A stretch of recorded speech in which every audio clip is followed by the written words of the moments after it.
প্রিয় ছাত্ররা, আশা করি তোমরা সবাই স্বাস্থ্যবিধি মেনে ভালো আছো, নিরাপদে আছো আর আমাদের এই নিয়মিত অনলাইন ক্লাসগুলি দেখছো। আমি সুব্রত কুমার দাস, প্রভাষক, উদ্ভিদ বিজ্ঞান বিভাগ, ঢাকা কলেজ। আজকে আমি অনার্স ফার্স্ট ইয়ারের নন মেজর বোটানি 1 এই সাবজেক্টটির উপর পাঠদান করব। আজকে আমার পাঠদানের বিষয়বস্তু সাইকাস। সাইকাসের ইতোপূর্বে আরও কয়েকটি ক্লাস নেওয়া হয়েছে। আজকে আমরা জানতে পারব সাইকাসের রিপ্রোডাকশন সম্পর্কে, কিভাবে সাইকাসের প্রজনন হয়ে থাকে সেই বিষয়টি আমরা আজকে জানার চেষ্টা করব। আশা করি তোমরা ক্লাসটি উপভোগ করবে। আর যদি বুঝতে অসুবিধা হয় অবশ্যই আমার ইনবক্সে টেক্সট করবে। তাহলে শুরু করতে যাচ্ছি সাইকাসের রিপ্রোডাকশনস।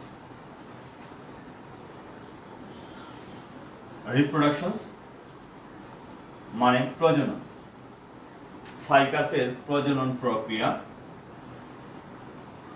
সাইকাস দুটি পদ্ধতিতে তার প্রজনন ক্রিয়া সম্পূর্ণ করে থাকে। একটি পদ্ধতি হচ্ছে এর ভেজিটেটিভ রিপ্রোডাকশনস, ভেজিটেটিভ রিপ্রোডাকশন, যাকে বলা হয় অঙ্গজ জনন। আর একটি পদ্ধতি রয়েছে সেক্সুয়াল রিপ্রোডাকশনস, সেক্সুয়াল রিপ্রোডাকশনস। তাহলে আমরা প্রথমে শুরু করব ভেজিটেটিভ রিপ্রোডাকশনস বা এর অঙ্গজ জনন কি। যদি দেহ অঙ্গের মাধ্যমে প্রজনন ক্রিয়া সম্পূর্ণ করে সেই ধরনের প্রজননকে বলা হয় ভেজিটেটিভ বা অঙ্গজ জনন। এই অঙ্গজ জনন প্রক্রিয়ায় কোনো ধরনের স্পোর বা রেণু এবং গ্যামেট সৃষ্টি হয় না। শুধুমাত্র দেহ অঙ্গের মাধ্যমেই প্রজনন ক্রিয়া সম্পূর্ণ করে থাকে সেই ধরনের প্রজননকে বলা হয়ে থাকে অঙ্গজ জনন প্রক্রিয়া, যাকে ইংলিশে বলা হয় ভেজিটেটিভ রিপ্রোডাকশনস। এই ভেজিটেটিভ রিপ্রোডাকশনস সাইকাস উদ্ভিদের, বয়স্ক উদ্ভিদের গোড়ার দিকে, কাণ্ডের গোড়ার দিকে এক ধরনের বোলবিল সৃষ্টি হয়। তাহলে এটা যদি সাইকাস উদ্ভিদের একটি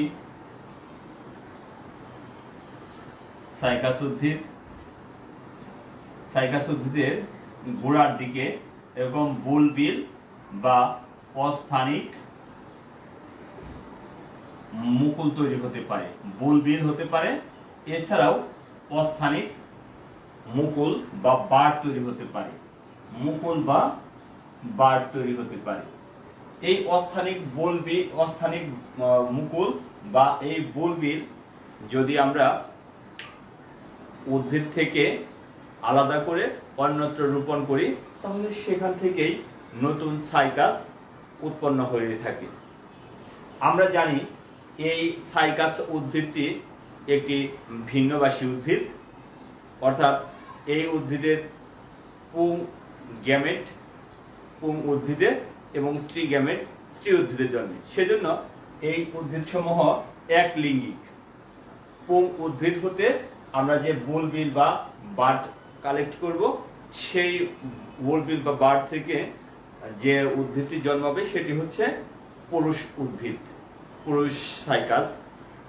আর যদি গাছটি ফিমেল স্পোরোফাইট হয় তাহলে সেই স্পোরোফাইটটি থেকে যে উদ্ভিদ জন্মাবে বা বাড থেকে বা বুলবিল থেকে যে উদ্ভিদ জন্মাবে তাকে বলা হয়ে থাকে স্ত্রী স্পোরোফাইট বা স্ত্রী সাইকাস।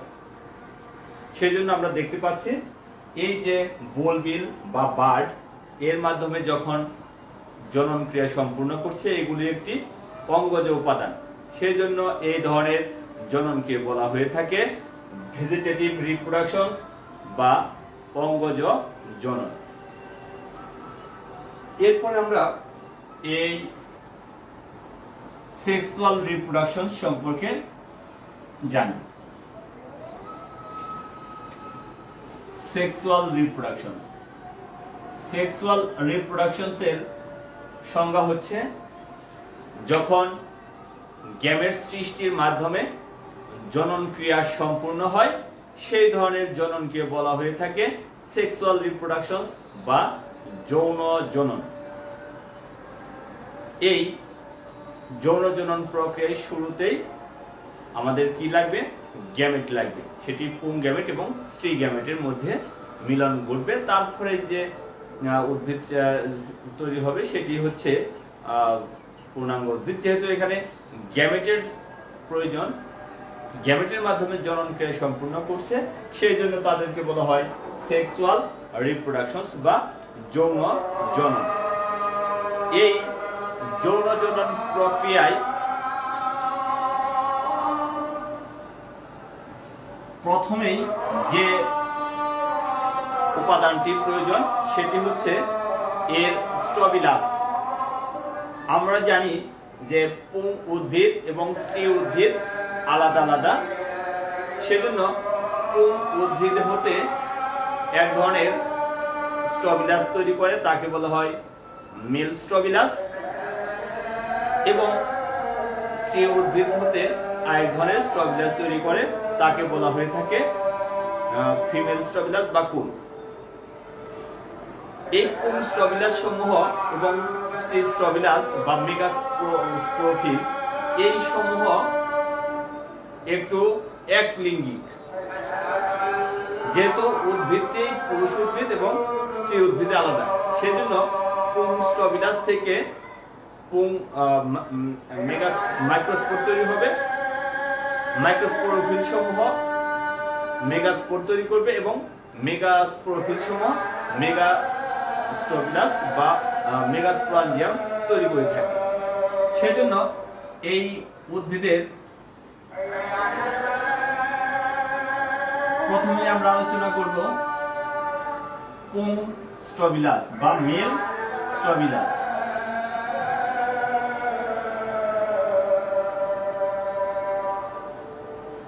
মেল স্ট্রবিলাস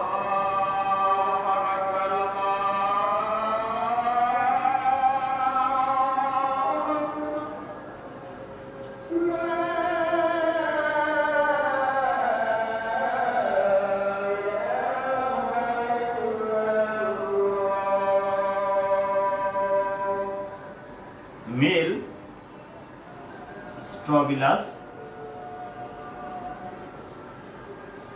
সাইকাস উদ্ভিদ, সাইকাস উদ্ভিদের মধ্যে আমরা মেল স্ট্রবিলাসটি দেখাচ্ছি। এটি কাণ্ডের শীর্ষে অবস্থান করবে এবং এই মেল স্ট্রবিলাসের মাইক্রোস্পোরোফিলগুলো, স্পোরোফিল শব্দের অর্থ হচ্ছে, স্পোরোফিল শব্দের অর্থ হচ্ছে স্পোর উৎপাদনকারী যে পত্রক, তাকে বলা হয় স্পোরোফিল। এই জন্য এই স্পোরোফিল সমূহ কাণ্ডের একদম অগ্রভাগে শীর্ষে অবস্থান করে এক ধরনের কম্প্যাক্ট গঠন তৈরি করে বা মোচাকৃতির গঠন তৈরি করে, যাকে বলা হয় স্ট্রবিলাস। এই স্ট্রবিলাসকে অনেক সময় পুষ্পের সাথেও তুলনা করা হয়ে থাকে, আসলে এটি পুষ্প নয়, এটি স্ট্রবিলাস। এই স্ট্রবিলাস সমূহ কম্প্যাক্ট তৈরি হয়ে থাকে পুরুষ উদ্ভিদের ক্ষেত্রে। তাহলে এই স্ট্রবিলাসের গঠনটা আমি একটু বড় করে আর্ট করতে চাচ্ছি। দেখতে এই রকম স্ট্রবিলাস। এই স্ট্রবিলাসের শীর্ষভাগ ভোঁতা থাকে এবং এই স্ট্রবিলাসের মধ্যে অসংখ্য মাইক্রোস্পোরোফিল সমূহ সজ্জিত অবস্থায় থাকে। এই স্ট্রবিলাসটির দৈর্ঘ্য 40 থেকে 50 সেন্টিমিটার।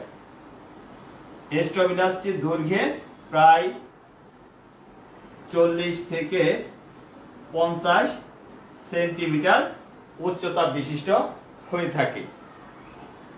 এই স্ট্রবিলাসের মধ্যে স্পোরোফিল সমূহ কম্প্যাক্টলি বা আটসাটভাবে লেগে থাকে। এবার আমরা এই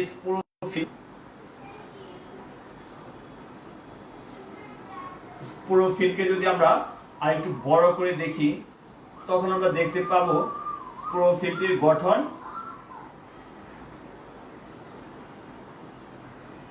ঠিক এই রকম হয়ে থাকে। এই স্পোরোফিলের মধ্যে স্পোরাঞ্জিয়াম তৈরি হয়ে থাকে। যাই হোক, এই স্পোরোফিলের যে উপরের অংশ বন্ধ্যাকোষের বন্ধা অঞ্চল থাকে, এই বন্ধা অঞ্চলকে বলা হয় অ্যাপোফাইসিস। অ্যাপোফাইসিস বলা হয়।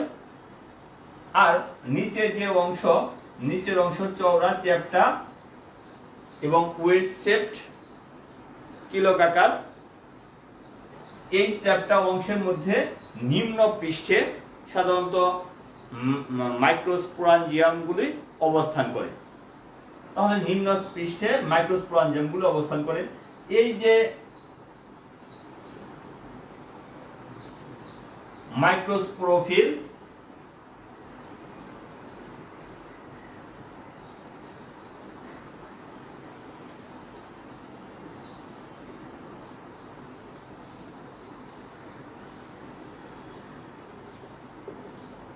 তোমরা অবশ্যই এই ফিগার নেম দিবে অঙ্কন করার সময়।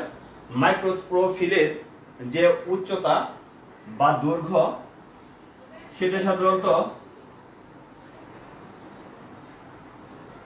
2 থেকে 3 সেন্টিমিটার পর্যন্ত হতে পারে এবং এর প্রস্থটা একটু বেশি।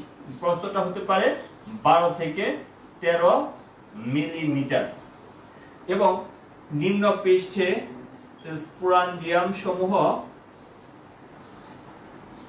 অবস্থান করে থাকে।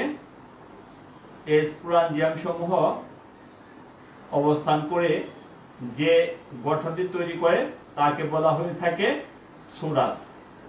তাকে আমরা বলে থাকি সুরাস। তাহলে এগুলো হচ্ছে স্পোরাঞ্জিয়াম। স্পোরাঞ্জিয়াম স্পোরাঞ্জিয়াম যখন একত্রে অবস্থান করে সেই গঠনকে বলা হয়ে থাকে সুরাস। আমরা দেখছি একত্রে 3 থেকে 5টি স্পোরাঞ্জিয়াম সাধারণত একটি সুরাস গঠনে অংশগ্রহণ করে। অর্থাৎ এই স্পোরাঞ্জিয়ামের মধ্যে 3 থেকে 5টি স্পোরাঞ্জিয়াম যখন পরস্পরের সাথে থাকে তখন সুরাস গঠন করে থাকে। এটি কিন্তু অবশ্যই পাতার নিম্ন পৃষ্ঠে অবস্থান করে থাকে। আর এই অ্যাপোফাইসিস অংশটি বন্ধা এবং এই নিম্ন পৃষ্ঠের প্রায় সমস্ত অঞ্চলেই স্পোরাঞ্জিয়াম সমূহ অবস্থান করে। তাকে বলা হয়ে থাকে সুরাস।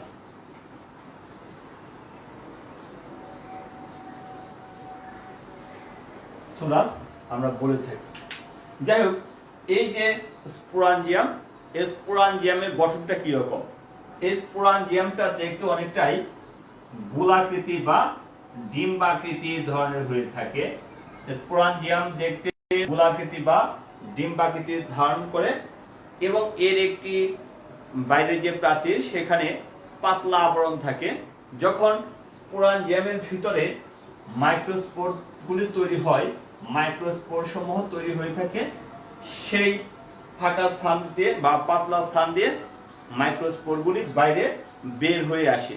যেহেতু এই স্পোরাঞ্জিয়াম স্পোরকে ধারণ করে সেই জন্য এর নাম হয়েছে স্পোরাঞ্জিয়াম। তাহলে এই স্পোরাঞ্জিয়ামের ভিতরে স্পোরগুলি বিতরণের দুটি পদ্ধতি হতে পারে। একটি হচ্ছে বাইরের যে প্রাচীর সেটা বিদীর্ণ করে, অথবা যখন এই যে মাইক্রোস্পোরোফিল বৃদ্ধি পেতে থাকে তখন এর নিম্ন পৃষ্ঠের নিচের দিকে যে ফাটল তৈরি হয় সেই ফাটলের মধ্য দিয়েও এরা বাইরে বের হতে পারে এবং বাতাসের মাধ্যমে এরা বিস্তার লাভ করে থাকে। তাহলে আমরা এতক্ষণ যে বিষয়টি নিয়ে আলোচনা করছি সেটি হচ্ছে মেল স্ট্রবিলাস বা পুং কুন। এরপর আমরা দেখব এর স্ত্রী স্ট্রবিলাস বা female স্ট্রবিলাস।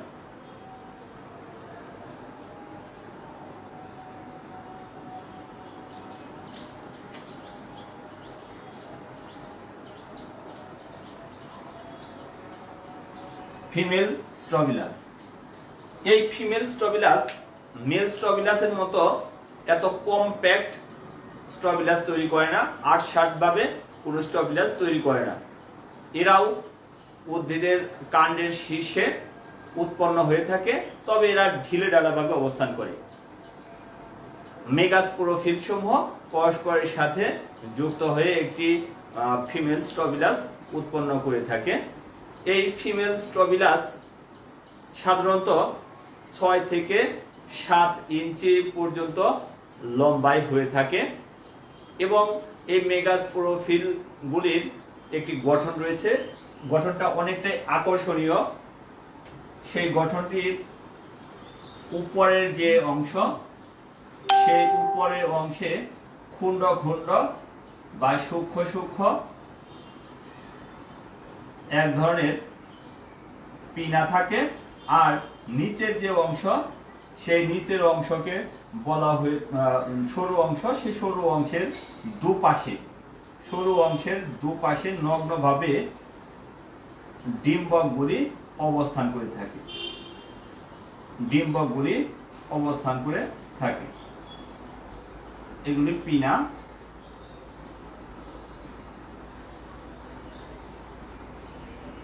Ovule, figure name megasporophyll. তাহলে এই মেগাস্পোরোফিল সমূহ পরস্পরের সাথে যুক্ত হয়ে একটি ফিমেল স্ট্রবিলাস তৈরি করে থাকে। এই মেগাস্পোরোফিল এর মধ্যে এক ধরনের চর্মবৎ বা লুমের মতো উপাদান থাকে। সেজন্য এই মেগাস্পোরোফিল সমূহ দেখতে অনেকটাই বাদামি বর্ণের থাকে এবং পরবর্তীতে এই যে ওভিউল বা ডিম্বক, এই ডিম্বক সমূহ প্রথম অবস্থায় বাদামি থাকে, কিন্তু বয়স বৃদ্ধির সাথে সাথে এই ডিম্বক হতে এবং মেগাস্পোরোফিল হতে যে বাদামি বর্ণের লোম সমূহ সেটা ঝরে গেলে এই ডিম্বকটির বর্ণ কমলা বা লাল বর্ণের হয়ে থাকে। এবার আমরা এই ডিম্বকের একটি গঠন নিয়ে আলোচনা করব। ডিম্বকটা দেখতে কিরকম? ডিম্বকটা দেখতে আমরা দেখতে পাচ্ছি এটি অনেকটাই গোলাকার বা ডিম্বাকৃতির গঠন হয়ে থাকে। এর যদি আমরা প্রস্থচ্ছেদ করি তাহলে যে বিষয়টি আমরা দেখতে পাবো, এই ডিম্বকটি তিনটি স্তর দ্বারা গঠিত এবং এটি অবশ্যই বাইরে থেকে দেখতে কমলা বা লাল বর্ণ।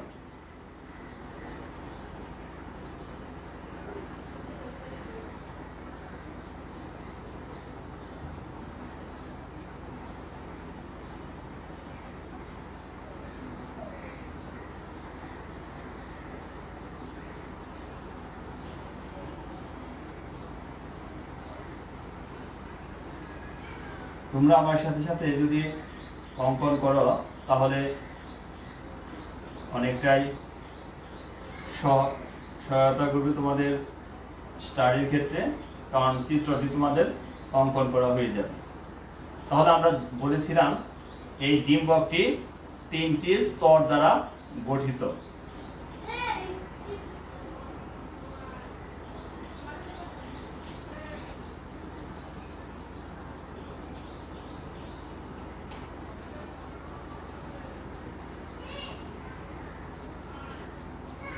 তাহলে এই স্তরটি একদম বাইরের স্তর, যে স্তরটিকে বলা হয়ে থাকে রসালো বর্ণের এবং কমলা বর্ণের। তাহলে একে বলবো আমরা আউটার ফ্লেশি লেয়ার, বাইরের স্তর। এটি দেখতে কমলা বর্ণের, রেড বা কমলা বর্ণের। এরপরে যে ভিতরে আরেকটি স্তর থাকে, এর ভিতরের স্তরটি সাধারণত প্রস্তর বা পাথরের মতো, তাকে বলা হয় stony layer, mid stony layer. তাহলে মাঝখানে যে স্তর তাকে বলবো আমরা mid stony layer.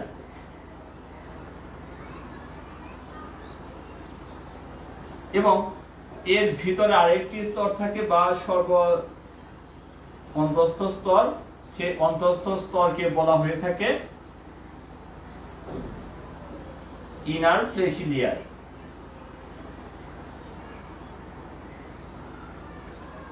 Inner fleshy layer. তো প্রিয় ছাত্ররা, তাহলে আমরা দেখতে পাচ্ছি এখানে তিনটি স্তর রয়েছে, বহিঃস্তর, মধ্যস্তর এবং অন্তঃস্তর।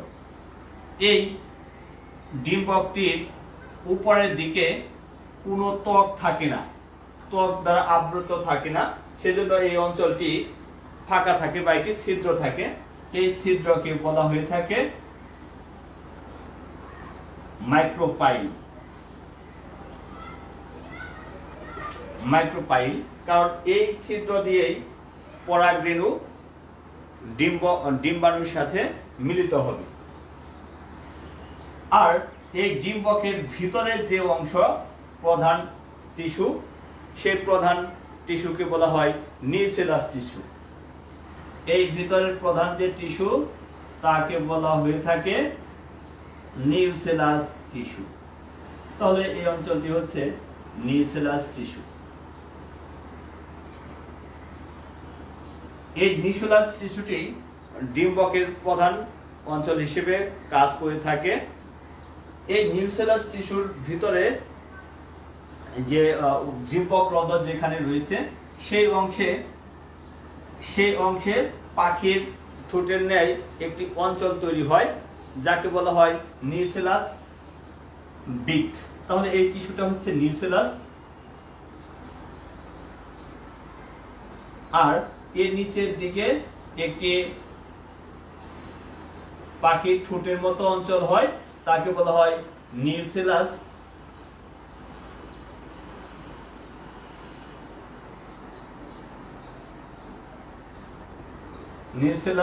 বিক। এই নিউসেলাস বিক অঞ্চলটি আবার প্রশস্ত হয়ে একটি চেম্বার তৈরি করে, যে চেম্বারকে বলা হয়ে থাকে পলেন চেম্বার। এই পলেন চেম্বারে পরাগরেণু এসে জমা হয়,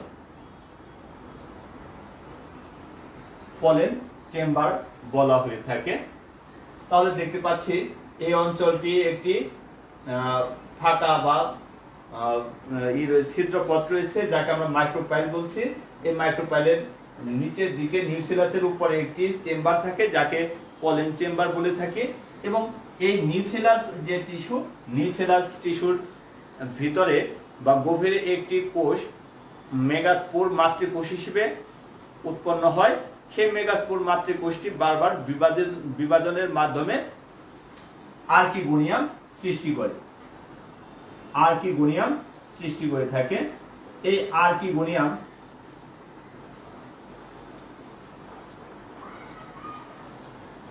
আর্কিগোনিয়ামের ভিতরে সাধারণত ডিম্বাণুটি উৎপন্ন হয়ে থাকে। আর এই যে আর্কিগোনিয়াম উৎপন্নকালে এর ভিতরের কোষসমূহ বারবার বিভাজনের মাধ্যমে এন্ডোস্পার্ম বা শস্য তৈরি করে। তাহলে এই আর্কিগোনিয়ামের ভিতরে এন্ডোস্পার্ম বা শস্য তৈরি হয়ে থাকে। তাহলে আমরা এন্ডোস্পার্ম আমরা দেখাতে পারি, এটি হচ্ছে এন্ডোস্পার্ম। এন্ডোস্পার্ম বা শস্য। এই যে শস্য উৎপন্ন হচ্ছে, এই শস্যটি উৎপন্ন হয়েছে কখন? নিষেক্রিয়ার পূর্বে।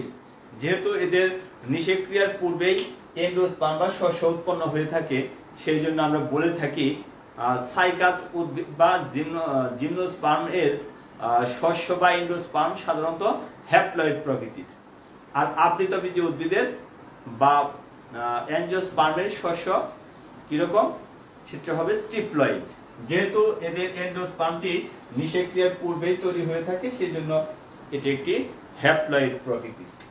Endosperm haploid.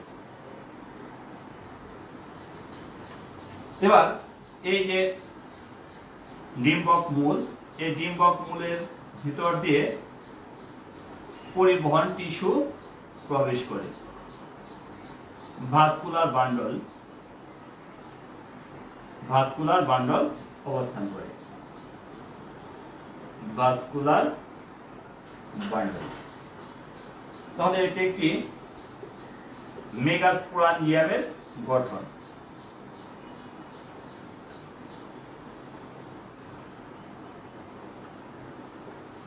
বা ওভিউলের গঠন।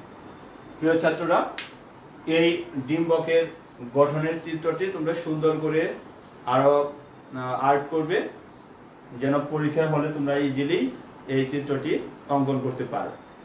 এতক্ষণ আমরা দেখলাম সাইকাস উদ্ভিদের প্রজননের ক্ষেত্রে উৎপন্ন হয়েছে পুংস্টবিলাস, সেখানে মাইক্রোস্পোর তৈরি হয়েছে। আর আমরা দেখলাম মেগাস্পোর, স্পোরোফিলগুলি একত্র হয়ে যে ফিমেল স্টবিলাস তৈরি করে, সেই ফিমেল স্টবিলাসের মধ্যে ডিম্বক তৈরি হয়। ডিম্বক সমূহ নগ্ন অবস্থায় থাকে এবং এই ডিম্বকের একটি গঠন আমরা দেখতে পেলাম। আমরা দেখলাম যে ডিম্বকের উপরের দিকে একটি ছিদ্র পথ থাকে, যাকে মাইক্রোপাল্প বা ডিম্বক রন্ধ্র বলে থাকে। এই ডিম্বক রন্ধ্র ছাড়া বাকি অংশই ডিম্বক ত্বক দ্বারা আচ্ছাদিত অবস্থায় থাকে। যেহেতু উপরের অংশে বা মাইক্রোপাইল অংশে কোনো ডিম্বক ত্বক দ্বারা আবৃত থাকে না, সেই জন্য বায়ু পরাগে যে পলেন গ্রেইন বা পরাগরেণু এই ছিদ্র পথে প্রবেশ করে সরাসরি ডিম্বাণুর সাথে জাইগোট ফর্ম তৈরি করতে পারে। এটা কি ডিম্বকের গঠন। এবার আমরা গ্যামেটোফাইটিক পর্যায় সমূহ নিয়ে আলোচনা করব। সাইকাসের রিপ্রোডাকশনসের গ্যামেটোফাইটিক পর্যায়।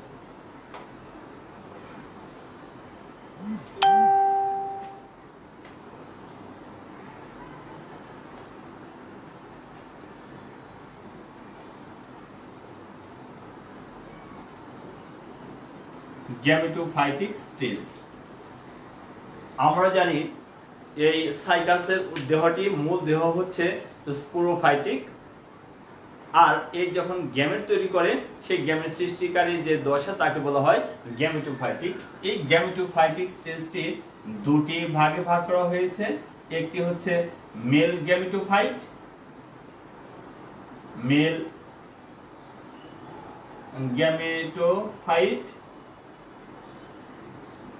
এবং ফিমেল গ্যামেটোফাইট। সর্বপ্রথমে আমি মেল গ্যামেটোফাইটের যে ডেভেলপমেন্ট, সেই মেল গ্যামেটোফাইটের ডেভেলপমেন্ট নিয়ে জানার চেষ্টা করব। মেল গ্যামেটোফাইটকে আলোচনার সুবিধার্থে কয়েকটি ভাগে বিভক্ত করা যায়, কারণ এই মেল গ্যামেটোফাইটটি কিভাবে ডেভেলপমেন্ট করে তার উপর ভিত্তি করে আমরা কয়েকটি ভাগে বিন্যস্ত করেছি। প্রথম যে ভাগ সেটি হচ্ছে মাইক্রোস্পোর বা পলেন গ্রেইনের কিভাবে ফর্মেশন করে। মাইক্রোস্পোর বা পরাগরেণু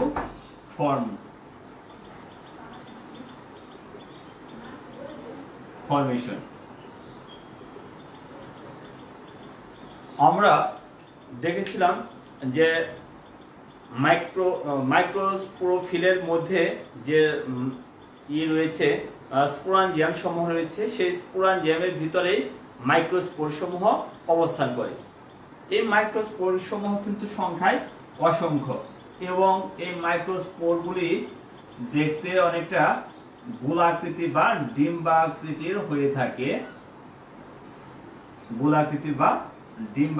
হয়ে থাকে। এই মাইক্রোস্পোর এর দুটি লেয়ার থাকে বা আবরণ থাকে। বাইরের একটি আবরণ, যে আবরণকে বলা হয় এক্সাইল, এনজাইম, এবং ভিতরে আরেকটি আবরণ থাকে, ভিতরের আবরণকে বলা হয়ে থাকে ইনটাইম। এবার এই যে মাইক্রোস্পোর, এই মাইক্রোস্পোরের ভিতরে অসংখ্য স্টার্চ দানা থাকে, স্টার্চ গ্রেইন থাকে।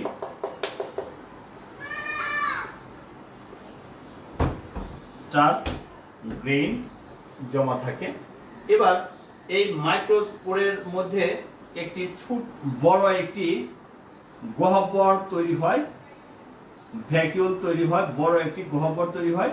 সেই জন্য এরা কি করে থাকে, নিউক্লিয়াসকে একটু পরিধির দিকে, নিউক্লিয়াসকে পরিধির দিকে ঠেলে দেয়।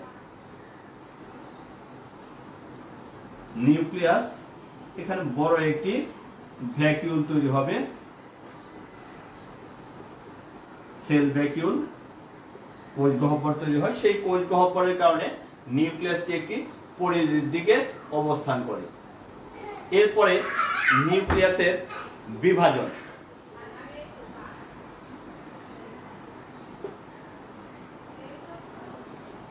Cell division. সেল ডিভিশন, এই যে নিউক্লিয়াসটি রয়েছে, সেই নিউক্লিয়াসটি তখন দুটি ভাগে বিভক্ত হয়, দুটি ভাগে বিভক্ত হয়ে থাকে। একটি কোষকে বলা হয়ে থাকে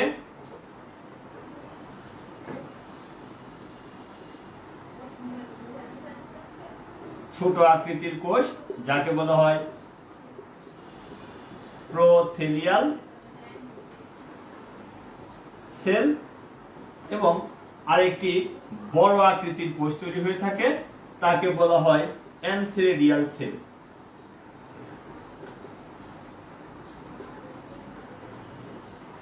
তাহলে আমরা দেখতে পাচ্ছি নিউক্লিয়াসটি বিভক্ত হয়ে দুই ধরনের কোষ তৈরি করছে, একটি ক্ষুদ্র আকৃতির কোষ, একটি বৃহৎ আকৃতির কোষ। ক্ষুদ্র আকৃতির কোষকে বলা হয় প্রোথেলিয়াল সেল, এবং বৃহৎ আকৃতির যে কোষ তাকে বলা হয় অ্যানথেরিডিয়াল সেল। এর পরবর্তীতে এই যে অ্যানথেরিডিয়াল সেল, সেই অ্যানথেরিডিয়াল সেলটি আবার বিভক্ত হবে, অ্যানথেরিডিয়াল সেলটি আবার বিভক্ত হয়ে যাবে। অ্যানথেরিডিয়াল সেল বিভক্ত হয়ে প্রোথেলিয়াল সেলের সংলগ্ন হয়ে একটি কোষ তৈরি করে, যাকে বলা হয়ে থাকে জেনারেটিভ সেল।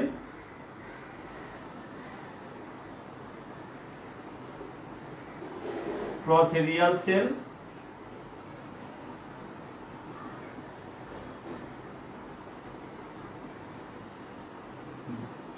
প্রোথেলিয়াল সেল সংলগ্ন একটি সেল থাকে, তাকে বলা হয় জেনারেটিভ সেল। জেনারেটিভ সেল, এবং আরেকটি সেল তৈরি করে, যাকে বলা হয়ে থাকে টিউব সেল, নালী কোষ। তাহলে প্রিয় ছাত্ররা, আমরা দেখতে পাচ্ছি এই যে অ্যানথেরিডিয়াল সেল, সেটি আবার বিভক্ত হলো, দুটি কোষে পরিণত হয়ে গেল, যাকে বলবো আমরা জেনারেটিভ সেল, যেটা প্রোথেলিয়াল সেলের সংলগ্ন অবস্থায় থাকবে, এবং একটি বড় আকৃতির সেল তৈরি করে, যাকে বলা হয় টিউব সেল, নালী কোষ। এই তিন কোষী অবস্থায় এরা মাইক্রো যে স্পোরাঞ্জিয়াম, সেই স্পোরাঞ্জিয়াম থেকে বাইরে নির্গত হয়। এর পরবর্তী যে ডেভেলপমেন্ট বা বিকাশ, সেটা স্ত্রী বা ফিমেল গ্যামেটোফাইটের মধ্যে হয়ে থাকে, বা ডিম্বকের মধ্যে পরবর্তী পরিবর্তনটা বা বিকাশ ঘটে থাকে। এই অবস্থায় সে বাতাসে অন্যত্র বা ডিম্বকের যে মাইক্রোপাইল আমরা দেখলাম, সেই মাইক্রোপাইলের মধ্যে অবস্থান করবে বাতাসের মাধ্যমে। সেজন্য তার যে ধাপ, তাকে আমরা বলবো পলিনেশন। পলিনেশন, আমরা জানি এই জিমনোস্পার্মের একটি প্রিমিটিভ ক্যারেক্টারিস্টিক্স হচ্ছে এরা সাধারণত বায়ু পরাগী, বায়ুর মাধ্যমে এদের পরাগরেণু নিষেক ক্রিয়া বা পলিনেশন ক্রিয়া সম্পূর্ণ করে থাকে। সেজন্য এরা বায়ু পরাগী। এর পরবর্তী যে পরিবর্তন সেটা কোথায় ঘটবে? স্টেগেমেটোফাইটের মধ্যে ঘটে থাকে।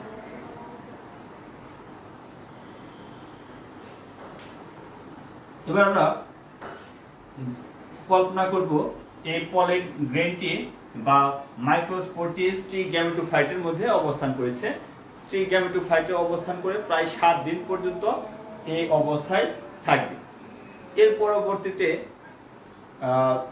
পরবর্তীতে এই জেনারেটিভ সেলটি আবার বিভক্ত হয়ে দুটি কোষে পরিণত করবে এবং সাথে সাথে একটি নালিকাও তৈরি করে থাকে।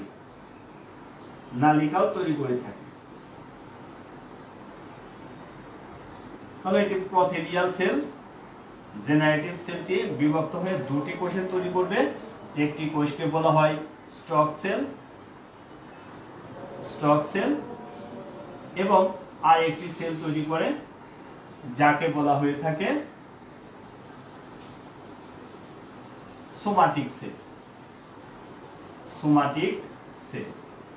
যথারীতি আমাদের টিউব সেল অবস্থান করেছে আর একটি নালিকাও তৈরি করেছে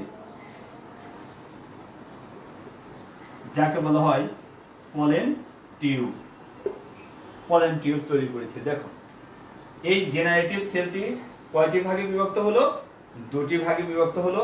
একটিকে বলা হয় স্টক সেল আর একটিকে বলবো আমরা সোমাটিক সেল। স্টক সেল বা বৃন্তকোষ এবং সোমাটিক সেল বা দেহকোষ।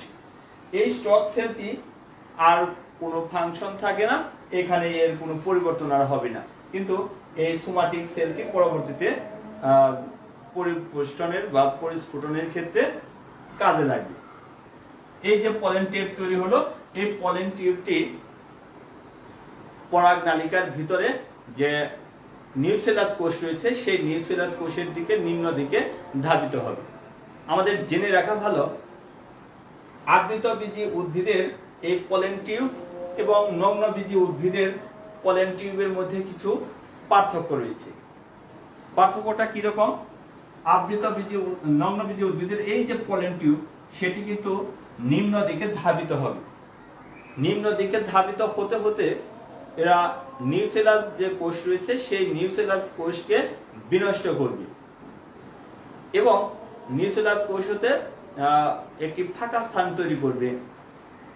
আর এই নিউসেলাস কোষ এবং পলেন চেম্বার এর মাঝামাঝি অবস্থানে এই পলেন টিউব এই অবস্থায় অবস্থান করবে। প্রায় 4 মাস পর্যন্ত, কোন প্রজাতির ক্ষেত্রে প্রায় 4 মাস পর্যন্ত এই অবস্থায় অবস্থান করতে পারে, যতক্ষণ না মেগাস্পোরাঞ্জিয়ামের বিকাশ লাভ করে সেই পর্যন্ত এরা অবিকৃত অবস্থায় থাকতে পারে। কোথায়? সেই মাইক্রোপাইলের ভিতরে যে পলেন গ্রেন চেম্বার রয়েছে সেই পলেন চেম্বারের মধ্যে, এবং কিছু অংশ পলেন চেম্বারের মধ্যে আর কিছু অংশ থাকবে নিউসেলাস কোষের মধ্যে। কারণ নিউসেলাস কোষের মধ্যে আর্কিস্পোরাঞ্জিয়াম আর্কিগোনিয়াম তৈরি হয়। সেই আর্কিগোনিয়ামের ভিতরে কিন্তু ডিম্বাণু অবস্থান করে, সেজন্য সেই মাঝামাঝি অবস্থানে অবস্থান করবে। এখন আমরা কি দেখলাম? আমরা দেখলাম ডি, এটি হচ্ছে যেটা আমি এখানে দিচ্ছি pollen tube formation, pollen tube সৃষ্টি এবং পরবর্তীতে শুক্রাণু বা স্পার্ম সৃষ্টি, স্পার্ম ফর্মেশন।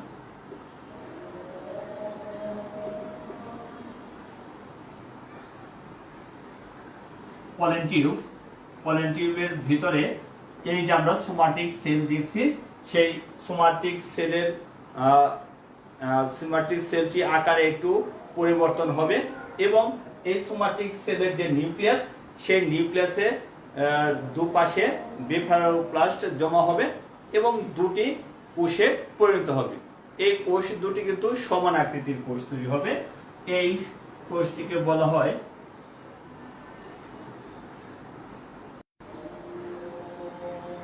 পুংগ্যামিট। এটি দেখতে লাটিমের মতো বৃহৎ, এবং এর মধ্যে ফ্লাজেলা থাকে।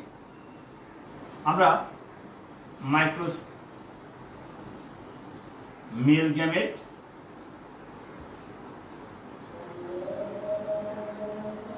বা স্পার্ম দেখব। স্পার্মকে যদি আমরা দেখি তাহলে দেখি এইরকম স্ট্রাকচার, এর মধ্যে ফ্লাজেলা থাকে। আমাদের জেনে রাখা হলো সাইকাস উদ্ভিদের স্পার্মটি বা শুক্রাণুটি হচ্ছে উদ্ভিদ কুলের মধ্যে সর্ববৃহৎ একটি শুক্রাণু, যেটা খালি চোখেও দেখা যায়। এটি দেখতে লাটিমের মতো এবং এর মধ্যে ফ্লাজেলা থাকে। এই ফ্লাজেলা সৃষ্টি হওয়া কিন্তু একটি প্রিমিটিভ ক্যারেক্টারিস্টিক্স। তো আমরা এতক্ষণ আলোচনা করলাম মেল গ্যামেটোফাইটের পরিবর্তন। সেই মেল গ্যামেটোফাইটের পরিবর্তনের মাধ্যমে আমরা কি পেয়ে গেলাম? সর্বশেষ আমরা পেয়ে গেলাম স্পার্ম বা শুক্রাণু। এই স্পার্ম বা শুক্রাণুটি কোথায় অবস্থান করছে?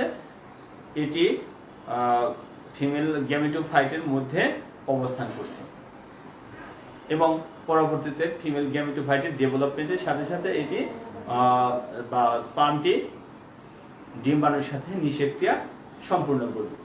এই পরিবর্তনটি আমরা আগামী ক্লাসে দেখানোর চেষ্টা করব। সে পর্যন্ত আমাদের জন্য তোমরা সবাই দোয়া করবে যেন আমরা ভালো থাকি, সুস্থ থাকি। আর তোমরা অবশ্যই স্বাস্থ্যবিধি মেনে বাসায় অবস্থান করবে। আজকের ক্লাসের যদি কোনো বুঝতে অসুবিধা হয় আমাকে ইনবক্স করবে, আমি অবশ্যই পরবর্তী ক্লাস শুরুর আগে সেই বিষয়টি ক্লিয়ার করার চেষ্টা করব। এতক্ষণ ধরে আমাকে যারা শুনছেন তাদের সবার প্রতি আমার বিনম্র শ্রদ্ধা এবং কৃতজ্ঞতা জ্ঞাপন করছি। অবশ্যই আমরা মাস্ক পরব, যদি বাইরে যাওয়ার কোনো আনএভয়েডেবল কজ থাকে মাস্ক পরব, এর কোনো বিকল্প নেই। তো প্রিয় ছাত্ররা, এটি গ্যামেটোফাইটের স্টেজ। এটি অবশ্যই আমাদের ফিগার নেম দিতে হবে, মেল গ্যামেটোফাইট। তো ভালো থাকো, সুস্থ থাকো, বেস্ট অফ লাক।